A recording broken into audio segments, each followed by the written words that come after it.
Ubuhlungu emtshadweni, Isifundo 1. Hlonipha umtshado lezifungo zawo. AmaHebheru 13 verse 4. Icebo likaThixo ngomtshado lalibungane nothando. Kepha umtshado usunephuka ngobuhlungu. Amakhaya adilikileyo asebekele achamusela udlame ngenxa yobulili, gender based violence. Isibonelo, ngomnyaka ka-2015 kungakabi lo bhubhane, i-45% yabesifazana kwele Zimbabwe yabika ukuba iyahlukunyezwa yizithandani, intimate partner violence.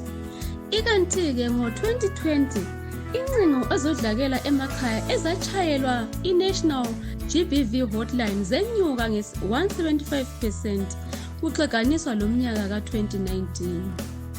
Ukuchwayisisa kwezibalo ezibuthwe kusukela ngombimbitho kusiya ngoNkwenkwezi kumnyaka ka-2020 kuveza ukuba udlakelwa lwe-IPV yilo oluvamileyo, lapho i-69.5% yabahlukuluzi itholakala ingabantu abathandana labahlukuluzayo.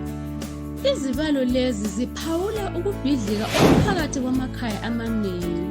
Kumele sinanzelele ukuba izibalo lezi zeyame kokwabikwayo, abanye bafa lapho.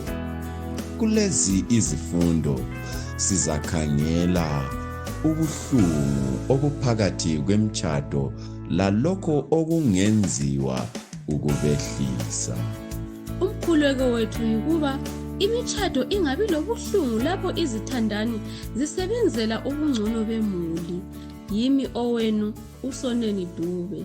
Skhumbuzo Dube.